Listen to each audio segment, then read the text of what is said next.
why do I say that investigative judgment is salvation by works?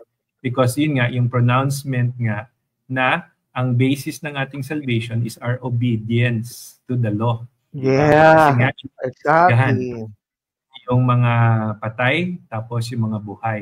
And if you're found worthy, then tsaka ka magiging worthy to receive. Hindi found worthy. Yun ang gusto ni Ellen G. White, sinless perfection.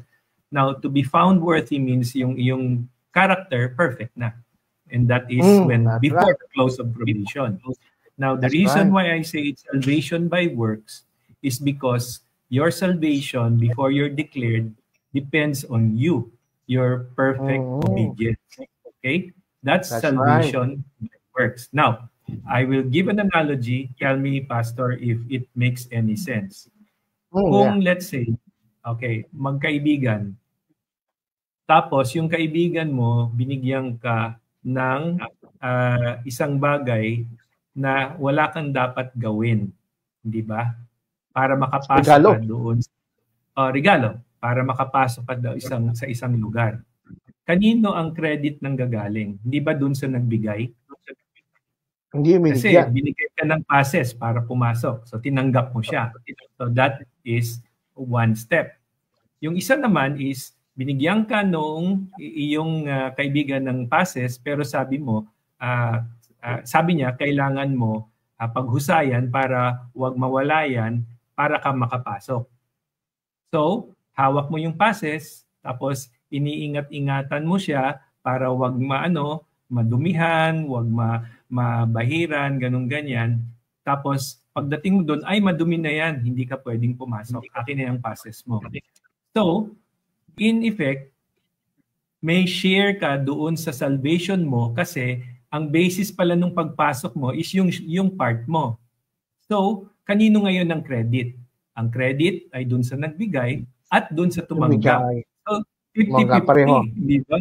So, salvation by works kasi ang credit is kasali ka doon sa pagpasok. So, hindi lang doon sa nagbigay, pati ikaw may credit ka. So, hindi yan salvation by grace through faith. Oo. Ngayon, yung hawak mo na sinabing pangako, ang pagkaingatan mo doon is palagi kang naniniwala na hawak mo yan at makakapasa pa.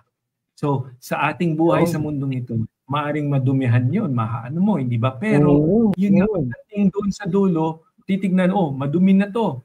Pero ang sagot mo, bigay po ito ng kaibigan ko at nga po, sinubukan ko talaga, pero hindi talaga kasi napakadumi po nung pinanggalingan ko. Hindi, sabi ni Bale. Sagot ka na nung kaibigan mo. So, ang credit dun sa kaibigan mo kasi pinapasok ka pa rin, hindi sa'yo. Yeah. So, ganun po ang salvation by grace through faith. So, ewan ko, anong sagot niyo, Pastor? Does it make any sense? It makes sense. Napakaliwanag po nun. Kasi ang pinaka-thought nun, talagang wala tayong operation or role sa ginawa ng Panginoon pagdating sa kaligtasan. Kaya nga, diba, sabi doon sa Romans, di ba? What is grace? When shall we say that we say was gained by Abraham for our forefathers according to flesh? For if Abraham was justified by works, he has something to boast about. Ito magiging tendency by works, di ba? Then, but not before God. For here that says the scripture, Abraham believed God and it was counted to him as righteousness. Now to the one who works, ito malino, brother Toto. Yung sinasabi, yung pinapoint out mo. Now, to the one who works, his wages are not counted as gift. Kasi may participated ka naman eh. So, may sweldo ka. May wage ka. And that counted, but as his due. Kaya ka pinapasok, due mo yan kasi may ginawa kang participation. And to the one, ito ngayon ang katotohanan.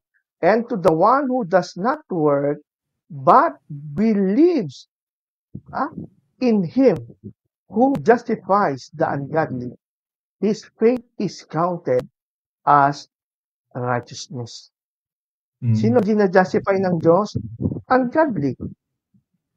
Anong ginawa niya ng isang ungodly? He believes.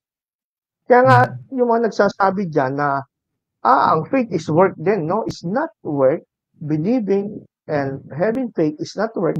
Kaya nga, ano siya, naging opposite siya dito ng work eh. And to the one who does not work, but believes, di ba? Does not work, but believe. Diyan mo makikita na ang belief ay walang kasamang work dyan.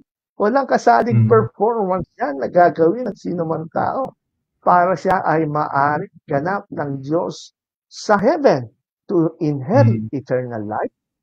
Ha? Kaya sabi dito, his faith is counted as righteousness. Yung faith mo, hindi work yan.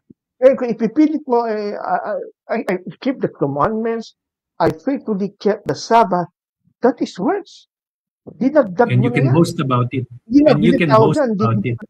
You can boast about it. Kasi by words, sabi nga kanina, I kept the commandments. I kept the commandments. Di ba, nagbo-boast sila, hindi naman kayo sumusunod sa law eh. Ano yung faith kay Jesus? Hindi naman kayo nagkikip ng Sabbath. Hindi boasting about word. Parang sinasabi nyo, hindi sapat yan kay Jesus. He is not enough. Oh. Hindi ko mamaliwanag. Romans chapter 4, verse 1 to 5. Hindi ubra yung sinasabi nyo na kailangan ng law. No, walang sinabi dyan na kailangan ng law. Okay? And if you continue to believe in the investigative judgment, you are bound to be rejected. Kasi nga, that doctrine is salvation by works. Diba? Dinadagdag mo yung tinapos na ni Kristo. Faith plus works ang ginagawa niya dyan. Diba?